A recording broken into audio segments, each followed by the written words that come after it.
Assalamu alaikum friends. Welcome to question number 43 from your SBR revision kit Carsoon. Now this question is including your standard IFRS 9, which is a challenging standard. Okay. And then as I can see down, we have IFRS 13 in this question. And then we have some other standard, which is your IFRS 15. So this is a very good question because it covers multiple IFRS standard, which is the main standard like IFRS 9, IFRS 15. These are big standard, and these are the standards which frequently comes for your exam. So these standards are very important. Okay, and most of it is you have come across in your financial reporting. Here, you will be learning this in more advanced level. Okay, for complex situations you have to apply this. So requirement A, you have some issues. Okay, how many issues have been given? You have been given 2 issues. Okay, and you can see the marks also for each. This is for 8 marks. This is for 7 marks. And then the requirement is advise the company on how the above transaction should be dealt with it in its financial statements with reference to the IFRS. Okay. And part B is a separate requirement. It's for 10 marks as you can see. So discuss the financial reporting repercussions of the above in Sington's financial statement for the year end of this one. Okay. Now this we'll do later. First we'll finish part A, the first 2 issues, because these are more direct questions. Okay, whenever the questions are more direct, it's easy to solve those questions because you specifically know that this is the standard, this is the scenario, you know the rules, apply the rules. Coming to part B, this is more like an what do I say, open-ended question. Okay, so that we'll leave it for the end, and then we'll finish first these 2 issues first. Okay, first one is for 8 marks. So Carsoon is a public limited, didn't construct premises for third parties. It has year end of 28 Feb 2007. Now, what is the whole thing about? The directors wish to know how to account for the debt instrument until its sale on 1st of March 2007. And here, if you see the year end is what, 28 Feb 2007. Okay, that means the opening. It should not be so much of, it will not make so much of difference. It's just, one day after only the year end, the sale is taking place. So until that day, how are you going to account for this debt instrument? Make sure that you know debt instrument very well. It's covered under IFRS 9. I've covered separately. I have made separate videos on IFRS 10. Okay, equity instrument is a separate video, debt instrument is a separate video, then financial asset, financial liability, these are separate videos. I think there are 10 parts to IFRS 9 if I'm not mistaken. It's there under my SBR lecture, you can go and check. Okay, part 1, 2, 3, 4, 5, 6, 7, 8, 9, 10. There are 10 parts to IFRS, just IFRS 9, because that's the biggest standard. It's like a big chunk, and when you're answering this question, you're not supposed to write everything you know about debt instrument. Okay, so let's read. On 1st of March 2006, Carsoon invested in a debt instrument with a fair value of 6 million. So it's a debt instrument, fair value of 6 million, and has assessed that the financial asset is aligned with the fair value through other comprehensive income business model. Okay. See, debt instrument, okay, it's a financial asset. You can invest in a debt instrument, you can invest in an equity instrument. Okay, both are financial asset only. So this is a financial asset. And this financial asset, you should know how a financial asset is measured.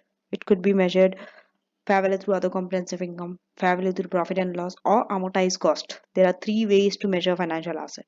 So they have already given you the out of the 3 which way they are measuring. So the fair value through OCI, they are measuring it according to this model, the financial asset. Fair value through other comprehensive income business model.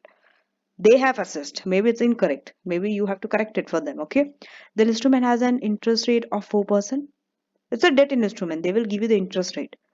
Okay, the same thing will not apply if it's an equity instrument. They will not give you interest rate for equity instrument. Okay, because for debt only you have to pay interest. So Interest rate of 4% over a period of 6 years.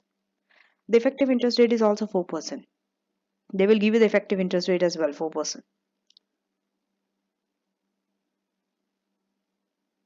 On 1st of March 2006, the debt instrument is not impaired in any way. See, it's a debt instrument. Instrument can be impaired. Okay, maybe your credit risk went so high. Maybe you're unable to pay the debt now. So that's a sign of debt impairment. Okay, debt instrument can be impaired. But in this case, they told that debt instrument is not impaired in any way. Okay. During the year 28 Feb 2007, that means 1 year, there was a change in interest rate. And the fair value of the instrument seemed to be affected. Because of that change in interest rate, what happened? Fair value of the instrument also got affected. It changed. Instrument was quoted in an active market of 5.3 million. It was quoted in the active market as 5.3 million. But the price based upon an in-house model showed a fair value of the instrument as 5.5 million, which is above the active market valuation. You can see, right? 5.3 versus 5.5. This valuation was based upon how this 5.5 they got. They are telling you this valuation was based upon the average change in a value of range of instruments across a number of jurisdictions. Okay. So debtors of Carson felt that the instrument should be valued at 5.5. That means the in-house valuation. That's what the directors felt. Definitely, they want to value it at a higher amount, which they have calculated 5.5, right? So million, and this should be shown as a level 1 measurement under IFRS 13. You know what is level 1 measurement, right? You should know this. Under IFRS 13, there are 3 levels: level 1, level 2, level 3. Level 1 is when you have the quoted price, you take as it is. Similar as it is there. You get the price. Level 2, similar. Not same, but similar. And some adjustments you have to do. Level 3, no such information, the market information is not available. You have to calculate on your own. Some focused. That is level 3. So this one, they are telling that this in-house valuation 5.5 is level 1 measurement. They are showing it like that. Okay. There has not been a significant increase in credit risk. No significant increase in credit risk. Why are they saying all this, emphasizing this more? For the impairment purpose, yes. And you should know the impairment of financial asset. This also I've covered in a separate part. I think I don't remember which part under IFRS 10, because there are 10 parts to that. So I don't know, but there is a separate this thing, impairment of financial assets. So under that, this is covered. So no significant increase in credit risk, and expected credit loss should be measured at an amount equal to 12-month expected credit loss of 400,000. See, when there is no significant increase in credit risk, we take 12-month expected credit loss, okay? But if it increases significantly the credit risk of the the debt instrument, then we take lifetime expected credit losses. This all are explained under that impairment of financial asset. I'm not going to cover this here right now, the theory behind it. Okay. So Carson sold the debt instrument. What did he do? He finally sold the debt instrument. Yes, you can sell, right? At the end, on 1st of March 2007, that is after the year end, for 5.3 million he sold. So now how do you account for this until its sale? That means after the sale, whatever happened, we don't want to know. Until it was there in the organization before the sale took place, how do you account for this debt instrument? It's a financial asset. Understand the nature. It's a financial asset. If it's impaired, you have to show the impairment and adjust it. But here, how are you going to collect the 8 marks? You have lost to write here. One is fair value, whether it's correct or not. If it's not correct, you have to correct it. First, you have to have a correct fair value. Then only comes the impairment thing. The impairment adjustment and everything will come. And another thing is whether the way they have represented fair value throughout the comprehensive income, whether it's correct or not, that also might need to change. Okay. So the topic is financial asset under IFRS 9. Under IFRS 9, anything can come. Okay. It should not be always financial asset only, but most of the time financial asset comes because it's a wide topic that could be tested. Financial liability could come, equity instrument could come, anything could come. You should be prepared from all the areas. Now, if you see this, okay, I will take it to the marking scheme directly. Okay, 1 mark per point. Everything is 1 mark per point only. So it's not clear that what are the points, but you should know the exact points. How are you getting that 8 marks? Because otherwise, how are you going to write? Just 8 points, but what are the 8 points about? How are you going to write?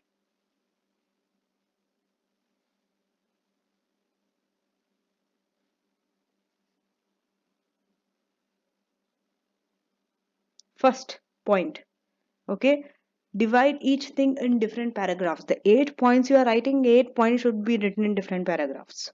First thing, okay. And another thing, start with the order they have presented you the information in the case study. It's very easy. For example, the first point that you are going to collect, it's very important to know where am I getting the marks from. I will highlight it for you because since I've already underlined, if I again come to underline, you will get confused. One is whether under IFRS 9, whether this is correct or not. Fair value to other comprehensive income. 1 mark you will get from here. So this is your first paragraph. That's what is written here also. Okay. So according to IFRS 9, debt instruments measured at fair value in the statement of financial position. Measured at fair value through other comprehensive income measured at sorry in the statement of financial position. They are measured at fair value. Okay.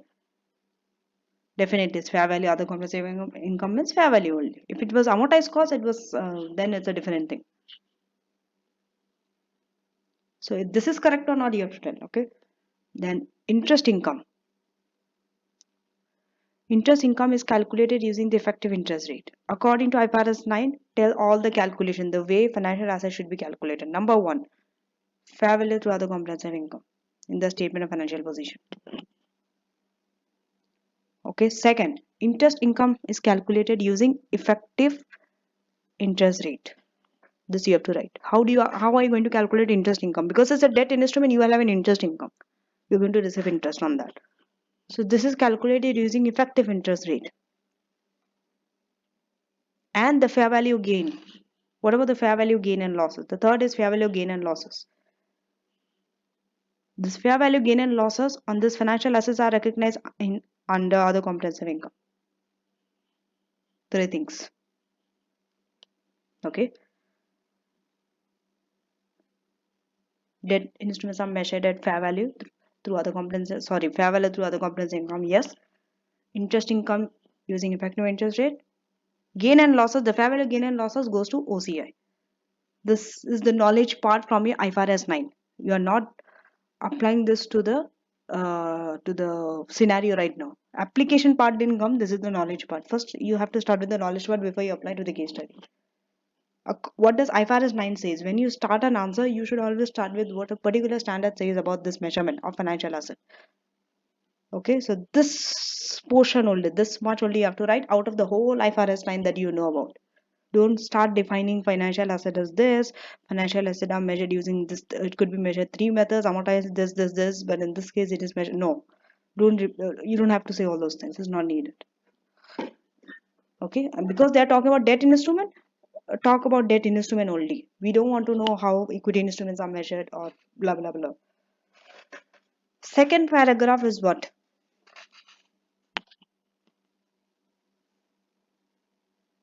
It is about the credit loss. ECL. ECL is your expected credit loss.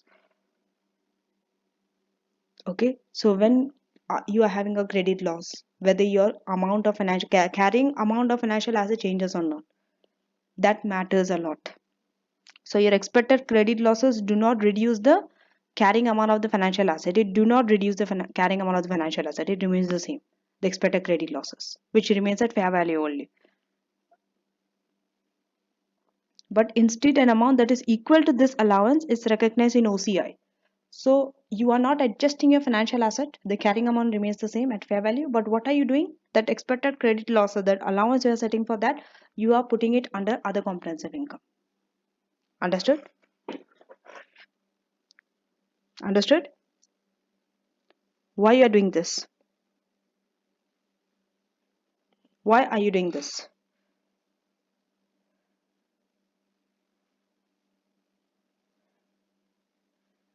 Tell me.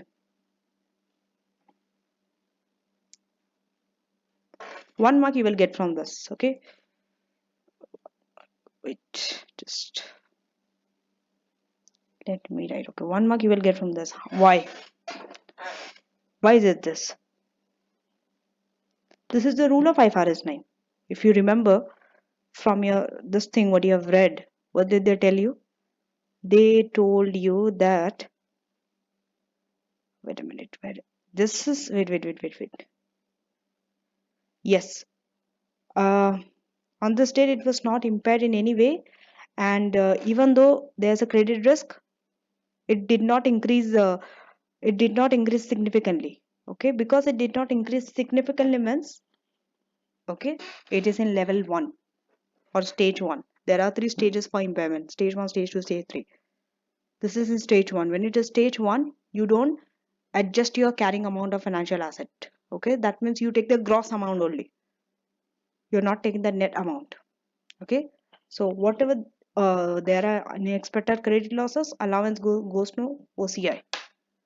But if it was in stage 3, what do you do? Like significantly credit risk increased, then you reduce your carrying amount by that loss, expected credit loss, to show that because of impairment amount went down. But in stage 1, it does not happen. Okay, that's the reason why you're not adjusting, you're not reducing the carrying amount of financial asset.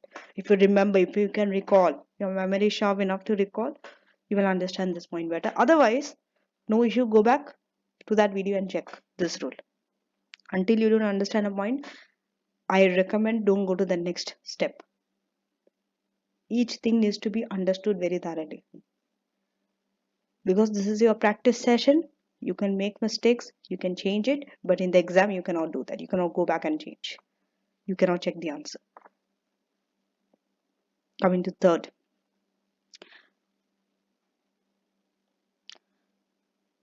So when these financial assets are derecognized, okay, the cumulative gain and losses that were previously received when you are selling, what happens? You have to derecognize the financial asset, no? So when the financial assets are derecognized, what happens? Another mark for this. Cumulative gain and losses that were already there in OCI. Previously, you recognize all gain and losses in OCI, correct? Now, when you're derecognizing that financial asset, whatever the gain and losses that were recognized in OCI will be going to profit and loss. In other words, reclassified from equity to profit and loss. Understood?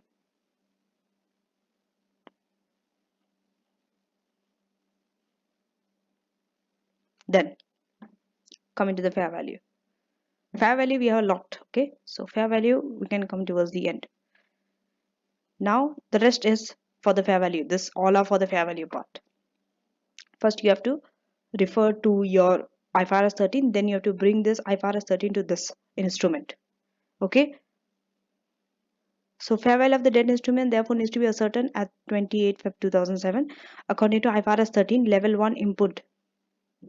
What is this level 1 input according to IFRS 13? Because they have classified it as level 1, so you have to define that level 1 inputs are unadjusted quoted prices in the active market for identical assets or liabilities which the entity can assess at the measurement date. That means whenever you want to measure your fair value at that date, whatever the quoted price is there, you take as it is. You don't adjust it.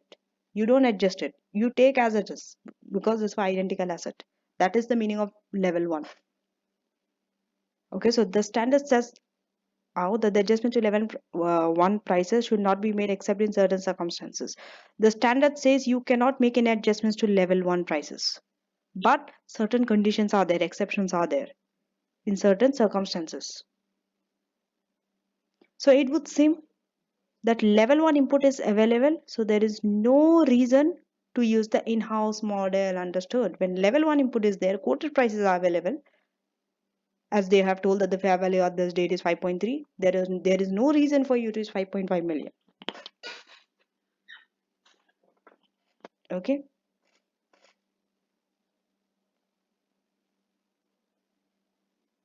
so another 1 mark you will get for that, referring it to level 1. Now we are coming to this. So therefore the accounting for an instrument should be as follows. But before this accounting, how many marks did we collect? 1, 1, 1, 3. And for this 1 mark, according to IFRS 9, how financial assets should be valued. Even though it looks 3 points, but all 3 points will give you 1 mark only. Because all three are there, it is taken as one answer. That means how debt instrument should be measured. So when a debt instrument is measured, it's not only debt instrument. What about the gain and losses relating to it? What about the interest income relating to it? All three, all this are combined, it comes together. It's like a package. So you are getting 1 mark for all together, you are getting 1 mark. It's not separately that you are getting 1 mark, 1 mark, 1 mark, and getting 3 marks. No. So 1, 1, 1, 3, 4, and the remaining 4 marks you are getting from here, and hence you are getting 8 marks. The 4 bullet points you are getting 1, 1, 1, 1 mark each. How did you understand how to get the marks? Again, I will recap. First, for defining according to IFRS 9, debt instrument should be measured this way. When you are saying that, you have to say FVOCI in the statement of financial position. In OCI, the gain and losses goes, and interest income using effective interest rate. Second, expected credit losses. This expected credit losses, no change in the carrying amount of the fair value of the financial asset, but recognized in OCI. Third, when you are selling, obviously when you are selling, de-recognize gain and losses from OCI goes to profit and loss, another mark. Then referring to the level 1, whether it should be level 1 or not. In this case, you should not use in-house because it is level 1 is available, information is there. Now, the last 4 marks you're getting for this. Accounting for the instrument. So for this accounting for an instrument, you are going to get 4 marks, 1 mark for each. Okay. How are you going to start? Don't change this order, follow this order. Means initially how are you going to record? Then later the later steps comes. Obviously when you're starting having it initially, what it will be, what will be the interest relating to that, what will be if there are any changes, gain or losses related to that. Then comes when you're selling, ultimately, then what is happening. So these are the 4 stages. You need to record this, account for this instrument. First, initially, this bond, it's a bond. Debt instrument means bond only. Okay, even though they didn't mention it's a bond, debt instrument means it's a bond or a loan, anything, whatever. So the bond will be initially recorded at what amount? 6 million. So start with the initial. Okay, initially what will you recognize it at or record it at what price? 6 million. Because if you see here, where is it? Yes, fair value 6 million. They invested in a debt instrument with a fair value of 6 million on 1st of March 2006. This is the opening balance. So initially you will measure at this one. Forget about the changes in the fair value later on. That will come to that later. Step by step. If you do step by step, you will not make any mistake. You will not miss out on any information. Then comes interest, because if bond is there, interest also will be there. Remember, debt instrument will always have interest to that. So don't miss out this interest part and the gain and loss part, and when you're selling, the sell part. So 3 stages: initial, interest, okay, gain or loss, and sale. 4 stages, 4 marks. Second, interest. Interest you have to calculate. This will be received. See, you are the one who are, this is a, just because it's a bond, don't think you are giving interest. This is, you are investing in a debt instrument. It's a financial asset for you. That means through this bond, it's like you are giving a loan to someone, you are giving a bond to someone, and through this bond, you are the one who is collecting the interest, the entity. Okay, you are not giving interest, you are collecting. That's why it is interest received. It's an income for you. Okay, many people don't understand this. That's why I'm clearing out this for you. They always think, how are we receiving interest when it's a bond? Because you are the one who are giving bond to someone. You are collecting interest for that. So interest, that's why it's a financial asset, no? Because you are the one who is collecting the amount. So yeah, interest of this much will be received, and where will it be credited? To profit and loss. Interest will go to profit and loss. Interest will not go to OCI. It is only the fair value. Gain and loss will, that goes to OCI. Remember, fair value throughout the comprehensive income, not the interest part. Interest is how much? See, numbers are there means calculation has to be there. You just cannot say bond will be initially recorded. You have to give an amount. Number is needed. Wherever it is directly, you can directly use. Wherever you have to calculate and give the numbers like this. So interest is 0.24 million. How? How 0.24 million? So when someone is going through this answer while practicing, don't memorize. Okay, if it's 6, so interest will be 0.4. Ask how it is 0.24 million. You have to calculate. You yourself have to calculate and get this amount. In case if you're not getting, what some of you do, if you're not getting, you don't even ask someone how it is. You don't even try to confirm. You just take as it is. You assume that okay, maybe if it's 6, then it's 0.24 million, or you memorize the answer. This is what happens when you try to memorize answers. You will memorize this interest of 0.24 million and write in your answer, whereas maybe your interest might be different, right? It's something very foolish, I would say. It's a foolish technique. So yeah, check out the interest. It's 4%. Okay, 4% on what? 6. So what is 4% on 6? 0.24. Understood?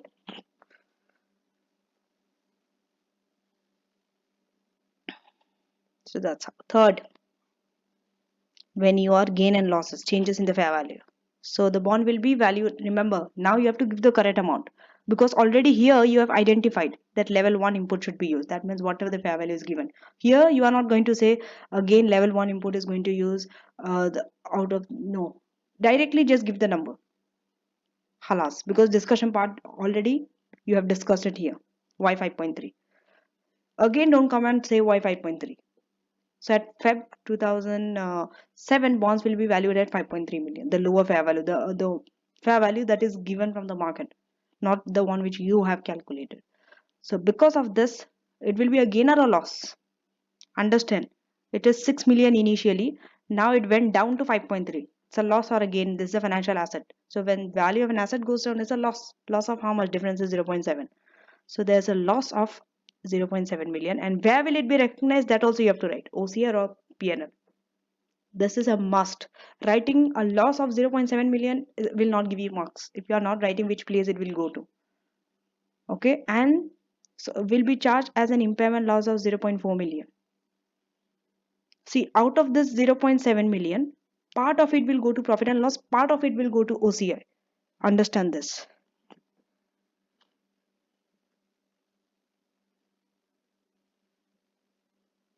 Okay, so out of this 0.7, okay, 0.4 will go to PNL, 0.3 will go to OCI. The full 0.7 you are not taking in profit or loss or OCI. Out of the 0.4 PNL and 0.3 to OCI. 0.4 is impairment loss to profit. See, impairment loss will go to profit and loss, and any changes from the fair value will go to OCI. Okay. Now, the question is why? How do you know that the someone will go and the someone will go here? And why? The reason. Everyone knows this amount. Why? How did you do this?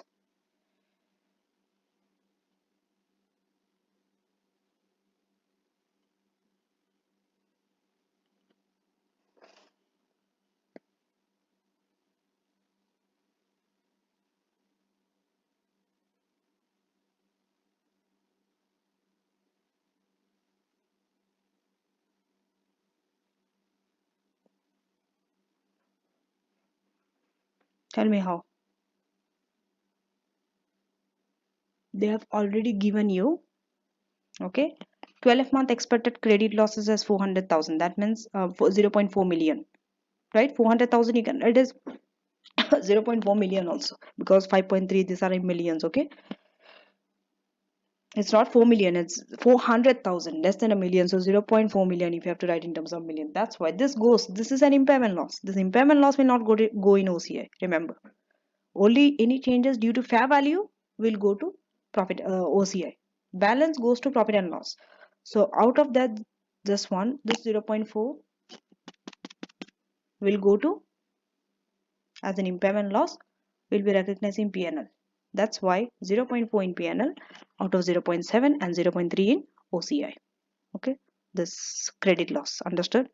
Balance 0.3 goes to OCI. Now when you are selling, the bond is sold for 5.3 million. You are selling it for 5.3 million, And what is your this thing? You are selling on this one. So the financial asset is de-recognized at that date. You have already explained before. And what is the loss when you're selling at that date? There will be some, see, some gain or loss will be there. That also you have to write in your answer. Whenever you're selling something, definitely some gain or loss you will incur. So when you're selling it, de-recognize first, and the loss in the OCI is reclassified to profit and loss. Remember when you're selling it. See, in this case, this is the fair value 5.3, and you're selling it also for 5.3 million. So no gain or loss for that. But since you have some loss in this OCI 2.3, now this OCI will come to PNL. It will be reclassified to PNL when you are selling. So this 0.3, which is there in OCI before, will be reclassified to profit and loss now when you are selling the bond. This already you have explained here. You have wrote, see, reclassified from equity to PNL when the financial assets are de-recognized. Didn't you tell that? Exactly. So before you told, here you are just writing numbers. That's it. Same top this thing you are applying only. This is you are applying to the case study. There you give the knowledge part in the beginning. Okay. So this is how it needs to be answered. And if you see this, even though it's IFRS 9 looks very difficult, challenging, very big topic. Oh my God, oh my God. See, it's very easy. You break down like this, it becomes very easy to answer. And mark, see the points, how you're getting the marks across the answers. This matters a lot because you should know. Now we are coming to the second, which is revenue recognition. This is also is very important. See, IFRS 9, I will not say it comes every sitting, but it's good to know because something which is especially the tough ones, the challenging areas, if you are good in that, easy ones are nothing for you because anyway you will be good in the easy topics. But the key to success is knowing the tough things, the challenging thing well. If you are okay with that part, whether it comes or not, you are you can manage it. Even if it comes, you can manage it. Even if it don't comes, it's okay. It's fine. You're not losing anything from that. Okay. It's ultimately both ways you are the one who is gaining. Okay. Because if it comes suddenly, the students are not well prepared for this area. Maybe they have prepared all the areas well, but IFRS 9 they are not. Then it's a risk for you, right? You're risking yourself to pass this paper because you never know the amount of marks that might come for IFRS 9. And 8 marks is not a less mark for IFRS 9. Okay. And for IFRS 9, they will never test each and everything. Maybe one part of that they will test. Maybe this time this is a financial asset. Next time it could be financial liability, or it could be equity instrument versus liability, financial liability, anything like this. Okay. Now, revenue recognition. Okay, we didn't read, so we have to read that. For 7 marks. Okay. Advisements, you have to know the rule from the standard, apply to this thing. If they're doing something incorrectly, you tell them this is incorrect, this should be done this way. If it's correct, then it's correct. You can say yes, they are okay, it's correct, they are doing the right way, this is right. But most of the time what they give us incorrect thing only for you to correct, because that's the thing, no logic, no, they want to test you whether you know the correct thing or not. That's why they give you incorrect thing. So don't accept whatever they give. Okay, most of the time they give the wrong things only. Correct things maybe very less. Out of 10, maybe 1 or 2 they will give you the right thing that is done by the accountant in the case study. Otherwise you will have nothing to correct if they give everything correct. Okay, so understand this. 7 marks. Carsoon construct retail vehicle outlets. Understand the nature of a product or a service when IFRS 15 is mentioned. Mostly services are over a period of time you recognize the revenue, and for goods at a point in time. But understand the nature for the product. So constructs retail vehicle outlets and enters into a contract with customer to construct buildings on their land. To construct buildings on their land. This was the contract. This might usually take time. So the contracts have standard terms, which includes penalties payable by Carsoon if the contract is delayed. In the year ended 28 February 2007, they incurred general and administrative cost of 10 million, cost relating to wasted materials of 5 million, 10 plus 5, 15 million total cost. This has been recognized as contract asset. That means this admin cost and wasted material cost. Due to poor weather, one of the projects was delayed. Poor weather. As a result, Carson faced contractual penalties. Carson felt that the penalty should be shown as a contingent liability.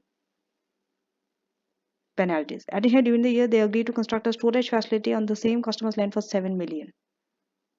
Construct a storage facility at a cost of 5 million. This was completed during the current financial year. Now, how do you account? See, the directors wish to know how to account for the 15 million cost, the penalties, and the storage facility. There are three things. Separately, comma is there in between the three things. Comma is there for a reason, to show you that these three things are separate. How do you account according to IFRS 15? And this 7 mark is spread across these three things. It's not only for one thing. One is regarding this 15 million cost, that admin cost and wasted material, 10 and 5. That it is recognized as contract cost.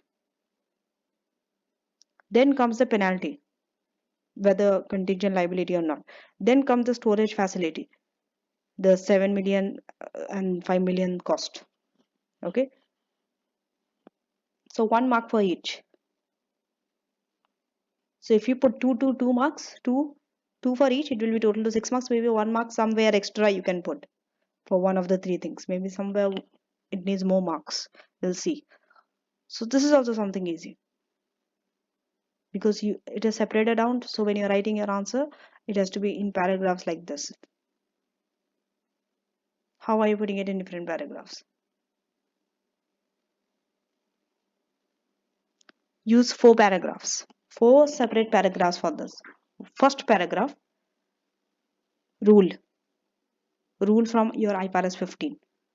Second paragraph, talking about the first issue, that is your 15 million, the general and the admin cost.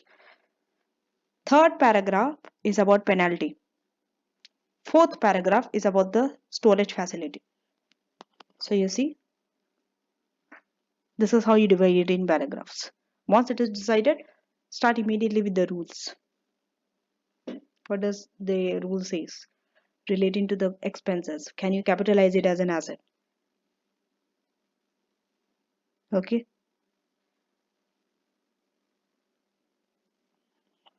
So IFRS 15, and most of the time what students do, I will tell you the mistake that is repeated most of the time related to IFRS 15. Before I start with this one is, whenever they say IFRS 15, they always think, how do you recognize revenue? So immediately they start giving the 5 steps.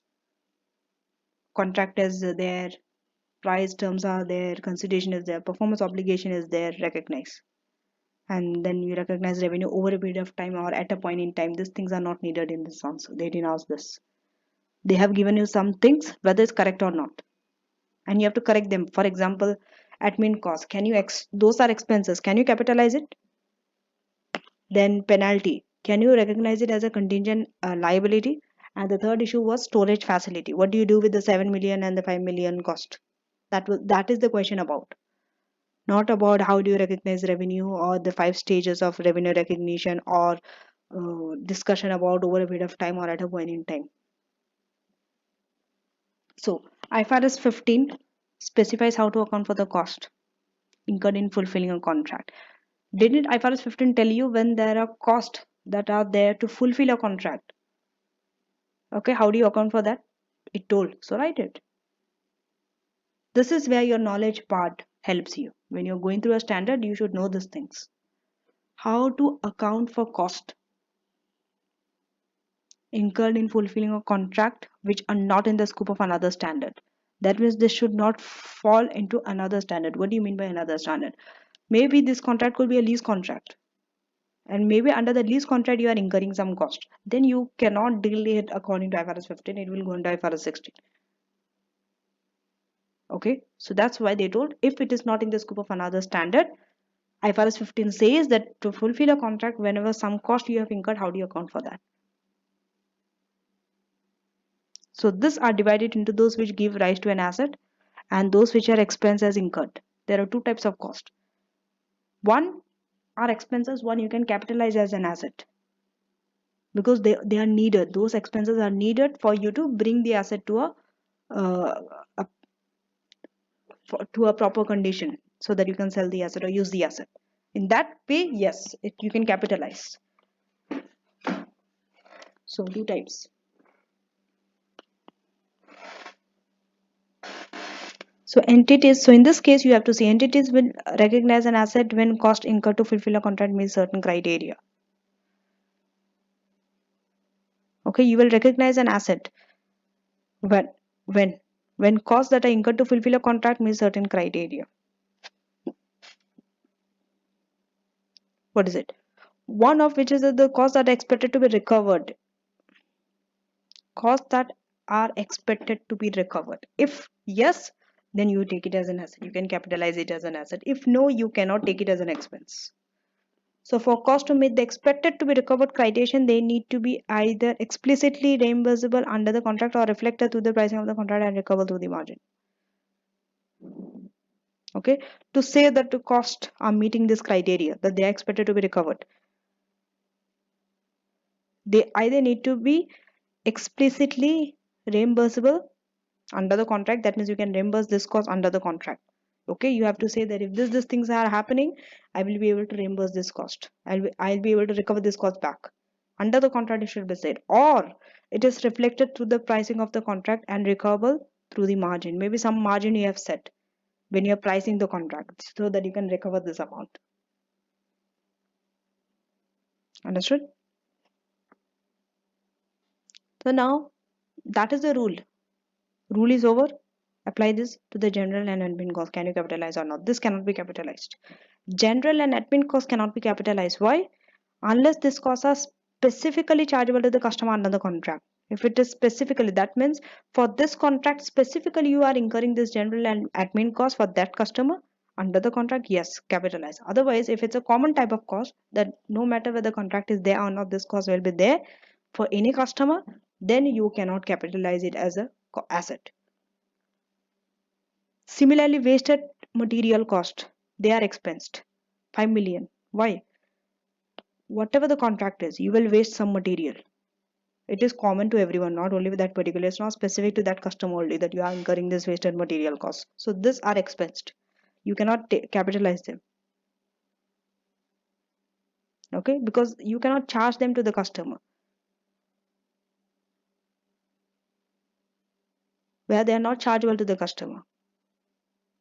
So this total expense of 15 million, this total expense of 15 million will be charged to profit and loss and not shown as an asset. 1 mark.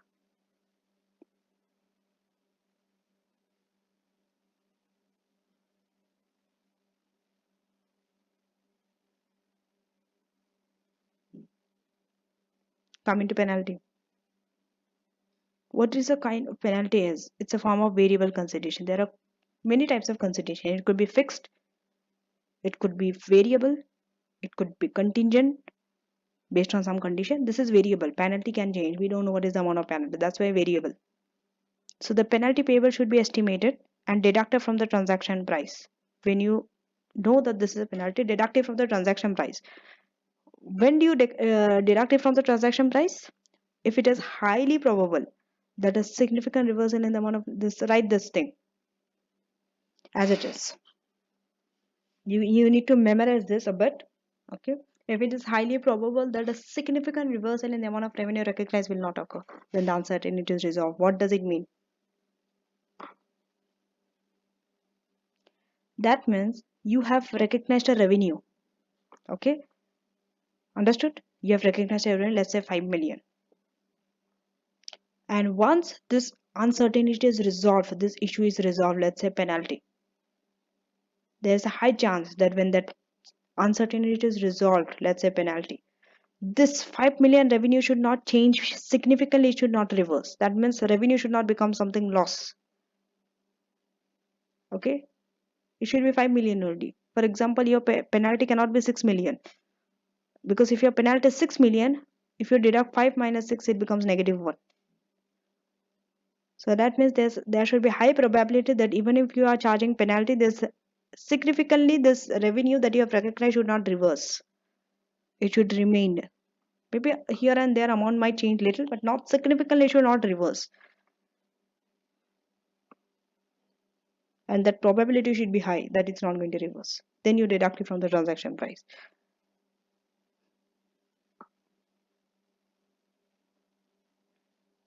Another mark. Construction. The construction of the separate storage facility is a distinct performance obligation. Understand? Write these words. Distinct performance obligation. You have an obligation to make a separate storage facility distinct. It is distinct from what you are supposed to do, building. Separately, you have to give this. So the contract modification. It's like you have to modify the contract in this case. Maybe here you might have to give 2 marks because here it's more things. So 1 plus 1, 2, 3, 4. And maybe here let's say 3 marks for each rule from your revenue recognition. So yeah, that's how you're going to get the 7 marks. So the contract modification for the additional storage facility would be in effect a new contract which does not affect the accounting for the existing, a new contract which does not affect the accounting for the existing contract. Okay, that means there will be a new contract, but this will not affect the accounting for the existing contract. Okay, so when the contract is modified, this is what is it for the construction of storage facility? What should you do? An additional 7 million is added to the consideration. It's modification. You are just changing that existing to the new one. So this will be added to the consideration which Carson will receive. And the performance obligation has been satisfied, so this revenue can be recognized in full. They told that within the year they have fulfilled. So this performance obligation has been satisfied. So because of this, the revenue can be recognized in full for this amount. Understood?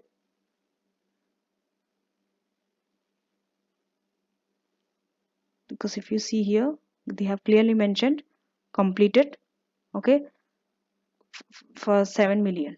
Okay, they have agreed to build a storage facility. That means you're going to receive 7 million. So this 7 million has to be added with the transaction price. Here they didn't give you the transaction price, so you just write add with transaction price because they told how are you going to recognize revenue for that. Okay.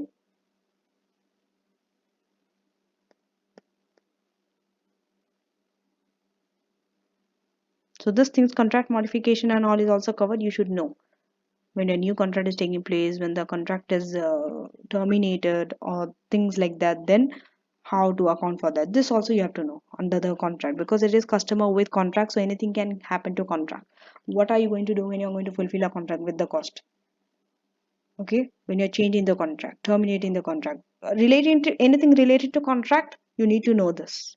Okay, and it's covered under IFRS 50. Okay.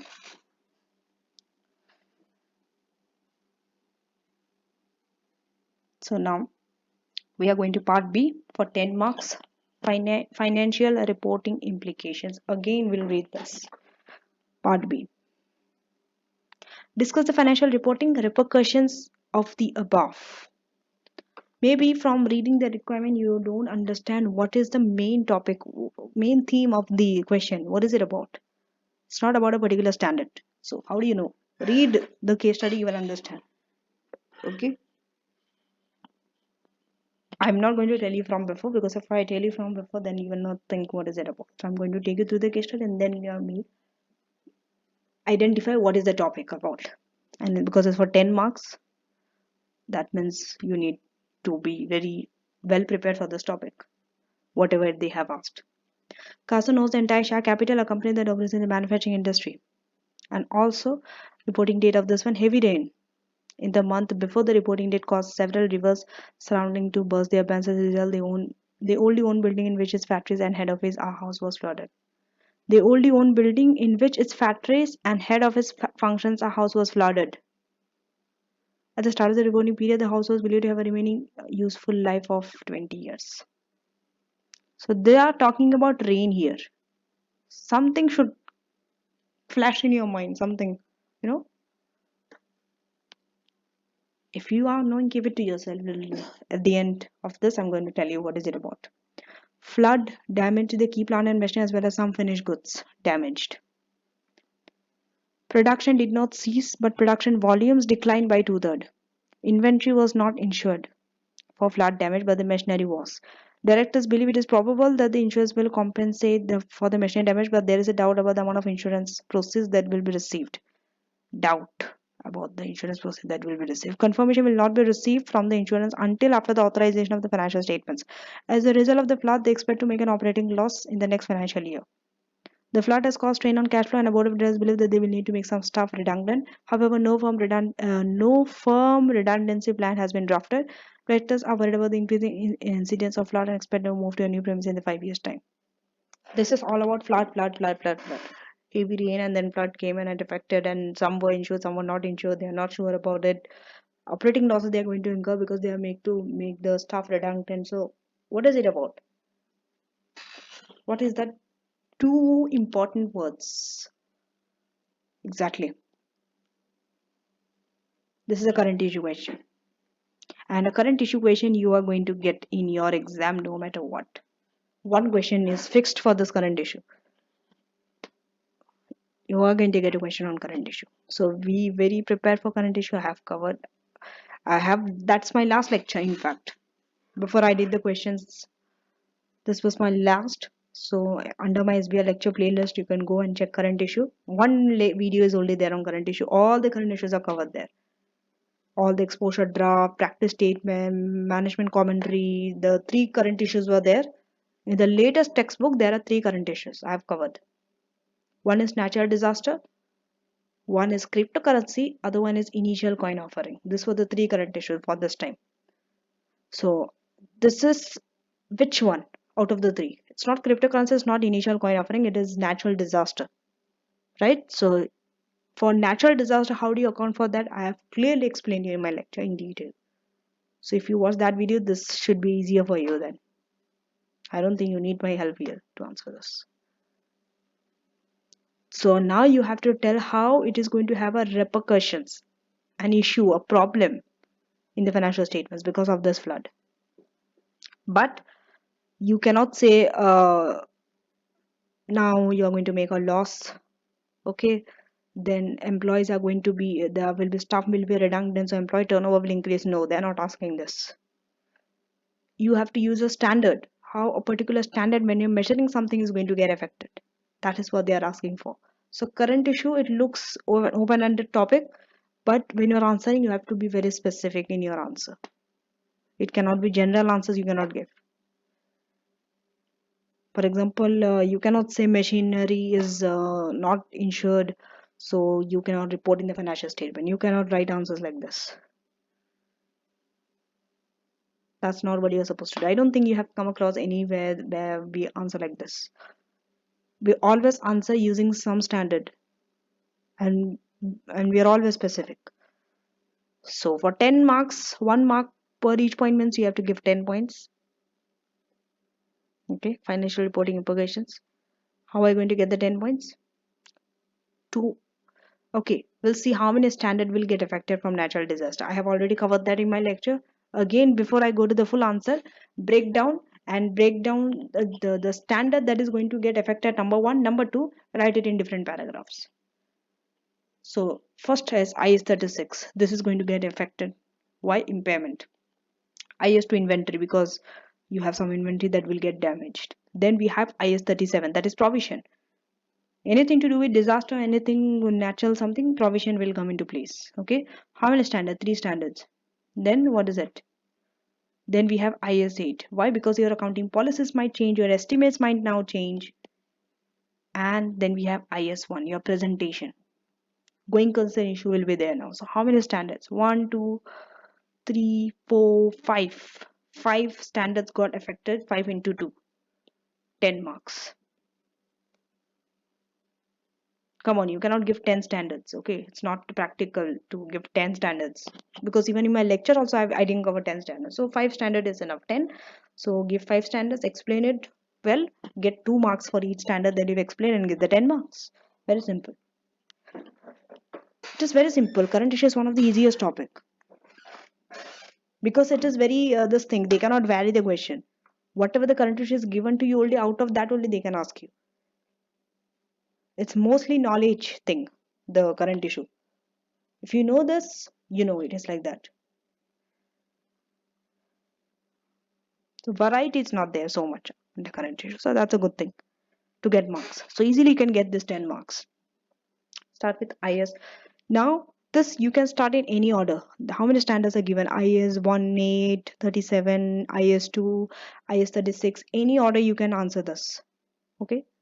But immediately what comes into your mind is impairment. So I assume that's the reason why even the examiner has put that in the answer model starting with IS 36, because whenever natural disaster strikes, your asset gets affected and hence impairment. So automatically out of the others might take a little time to come. You might not think about inventory, you might not think about IS 1 or 8, but IS 36 is very common. Immediately you can come up and you have a lot to write under this. So yes, let's talk about that. One, for identifying you will get marks with standard, another for explaining that, so 2 marks. So because we know this flood has damaged the machinery and production decrease, so according to IS 36 it's an indication of impairment. So because it's an indication of impairment, you have to carry out an impairment review. Okay, when you're carrying out an impairment review, you have to see whether the carrying amount exceeds the recoverable amount. Compare this. This is now from here onwards, everything is your knowledge part. When you say IS 36, everything is knowledge part. Indication of impairment, compare recoverable with carrying amount, recoverable amount, how do you calculate, higher of fair value. Let's can you recall your memory of IS 36? All this are knowledge. From here onwards, everything should be easy for you to write. How do you find the carrying how do you find the impairment, then the recoverable amount, how do you find higher of fair value less cost to sell and value in use? Isn't this easy? So individual assets that do not generate, now you have to talk about cash generating unit also when you're talking about impairment. Don't forget that. So individual assets that do not generate cash flow, okay, that means those assets will need to be tested as a part of cash generating unit. You cannot test them individually to which they belong. Okay. So when there is an impairment of cash generating unit, you have to tell cash generating unit. So and any impairment of cash generating unit, okay, will be firstly allocated to what? Goodwill. Correct, no? You always allocate goodwill if your cash generating unit impairs, and then to the other assets in proportion to their carrying amount. Purely knowledge.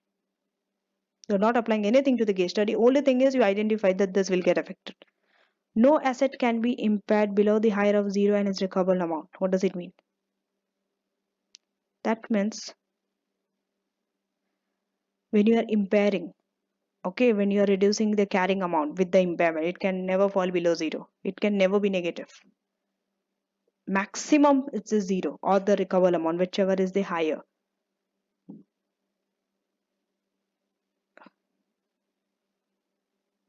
It can be higher of zero and its recoverable amount.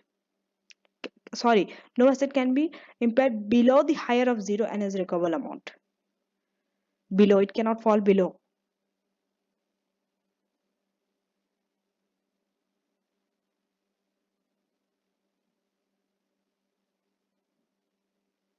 So the impairment losses, that sentence is little complicated to understand, but main thing just remember, carrying amount of your asset cannot fall below zero. That is the meaning of it. It can never fall below zero.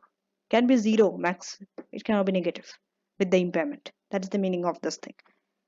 So impairment losses are charged to, where do you charge impairment losses? Remember, it is about financial statements. So profit and loss, statement of financial position, cash flow, these are part of financial statements. You have to talk about it. So impairment losses are charged to profit and loss unless they relate to an asset for which a specific revaluation surplus exists. What does it mean?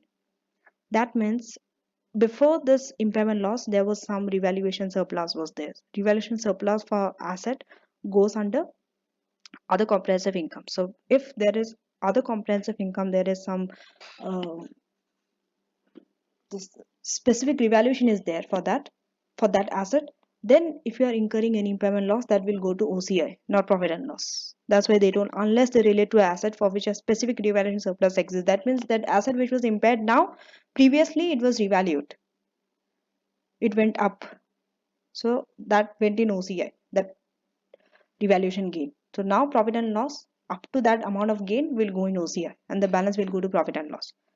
If not, if it was not previously revalued or no specific revaluation surplus exists for that asset, full amount of impairment loss goes to profit and loss. That is per IS 36.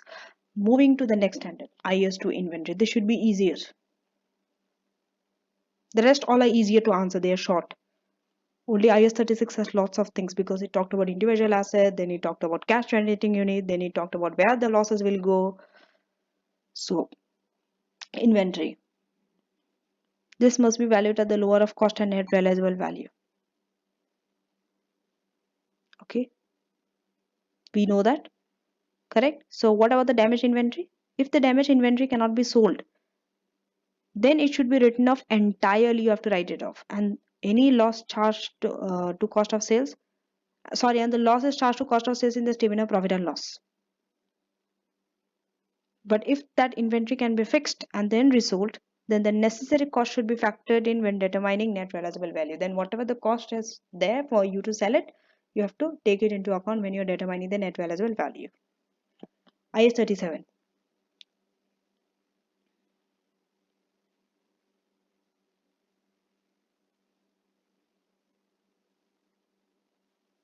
What does it say?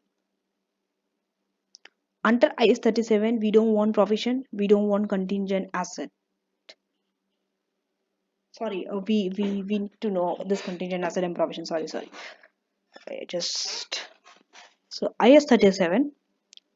What does it say about contingent asset? You have to write. So it says contingent assets are disclosed. You don't recognize. You disclose them in the financial statements if economic benefits are probable. When there's a probability you are going to receive some benefit. So as such, now relate this to the company. As such, Sington should disclose. They should disclose information about the insurance claim. Because insurance claims is something that they're going to receive in the future, not now. That's why contingent asset we are talking about. They're going to receive this. You cannot say it's a provision. Provision is when you have to pay something. So as such, they have to disclose this information about insurance claim, and they have to estimate the amount of proceeds also that they are going to receive. That is regarding contingent asset. Now we are moving to provision. According to IS 37, IS 37 also says that provision can be recognized. You recognize a provision. Okay, recognition of provision is dependent on what? That there should be a present obligation from the past event. Something happened in the past, because of that today you have present obligation, then you have to recognize a provision. But in this case, no provision can be recognized. Why? No provision can be recognized for future operating losses. This you are getting 1 mark, this you are getting another mark, 2 marks.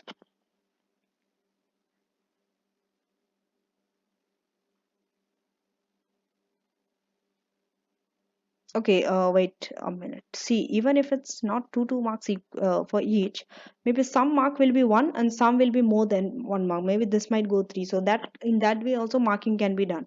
Because if you see under IS 36, you are writing more than for the other. So definitely more marks will be there.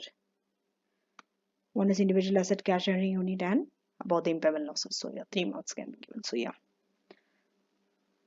IS2 maybe 1 mark, IS 37 2 marks.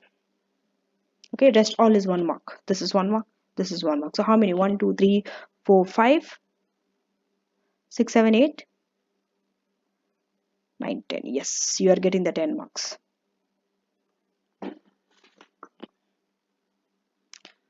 See, for future operating losses, there is no provision. Why? Because in the future, you don't know whether you're going to make a loss or a profit, first of all. So today, currently, you don't have any obligation for those losses. So for future operating losses, you never recognize provision. Moreover, a provision cannot be recognized for restructuring also in this case. Why? This is because at the reporting date, there is no detail and formal plan. You should have a detail and a formal plan to recognize a restructuring provision. Otherwise, no. Therefore, they does not have any constructive obligation to restructure. What is the meaning of constructive obligation? Legal obligation, we know. According to laws, legal terms, you have an obligation, maybe a contract with it. Constructive obligation means in the past, or maybe you are not expected to do something because it is not, you have not done. Constructive means no detail, no formal plan. So it is assumed that because no detail and formal plan, restructuring will not take place. Because for restructuring to take place, no one takes restructuring without a plan. Everyone should have some plan or some formal discussion, right? Somewhere something needs to be discussed, then only restructuring comes into action. So because there is no detail or formal plan, no constructive obligation is also there for restructuring. Okay, you can Google also and check what is the meaning of constructive obligation. That means something you have done in the past and which is expected from you in the future also. One example is, for example, if you have a formal plan, then it is expected that you are going to restructure because you have a plan. Expected. So if something is expected, that is also an obligation. So here no constructive obligation. Now we are moving to IS 8. Do you see the nature of the answer, the presentation, how they have presented the answer, every standard in different paragraph. So as a result of the flooding, what happens is useful life of the building is also reduced. This comes under ISA because it's an estimate. Useful life of an asset is not a policy, not an error, it's an estimate under ISA. So useful life of an asset per this one is an accounting estimate. As such, amending the useful life is, how do you amend? You have to change this now. You have to amend the useful life. It is accounted for prospectively. Prospectively means when you are changing an accounting estimate. This is only for accounting estimate, remember. You don't go back and change whatever happened. You change the current and the future thing. That is the meaning of prospectively. Retrospectively means go back and change in the past figure and the current. That is done for accounting, change in accounting policies, as if the change was done from before only. Okay, you go. So learn the words prospectively, retrospectively. Prospectively, retrospectively. Don't interchange the word. Then the meaning differs. Because retrospectively is for error and accounting policy, but prospectively is for accounting estimate. Okay, understand this. So useful life is accounted for prospectively and it will lead to higher depreciation charges.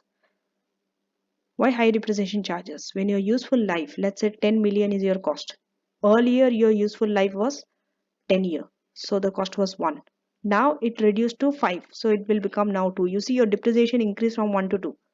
Lower your useful life, higher will be your depreciation charge. Remember that. So which will lead to higher depreciation charge in profit and loss.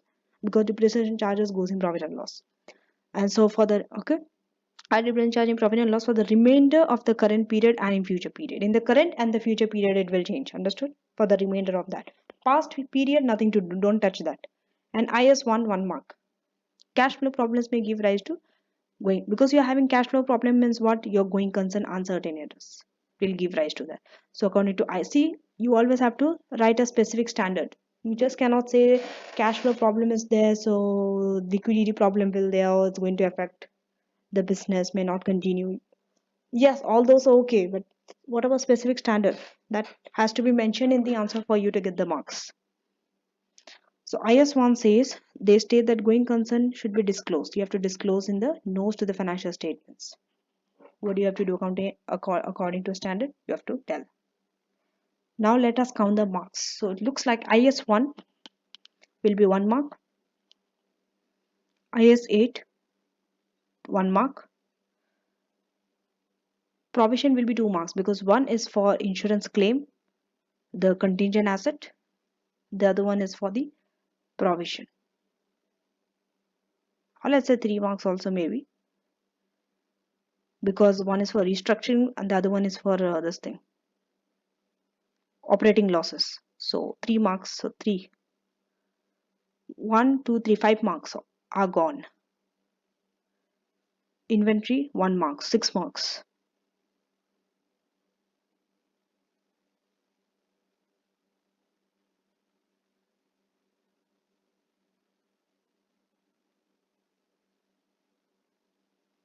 Now asset, this, wait, just give me a minute. Okay. So yeah, maybe the 4 marks are for your impairment of assets under this one. Why? Because you first told about individual, the carrying amount, the recoverable amount, maybe for that 1 mark. Then you talked about how if it's for cash generating unit, the impairment will be allocated. Then you talked about impairment losses, where it will be charged, 3 marks, right? So for those things, 4 marks you will get from here. So 4 plus 1 plus 1 plus 3 plus 1 and 1, 10 marks. Okay, so that's it for this question. See you in the next question. I think we are just left with 12 more questions. So by next week, I'll be done with all the questions from SBR revision kit, right? So then we are fully done and you can go through my lecture, revision kit, do past papers and ask me questions also because I'll be free after that, right? Till then, take care and see you in the next video.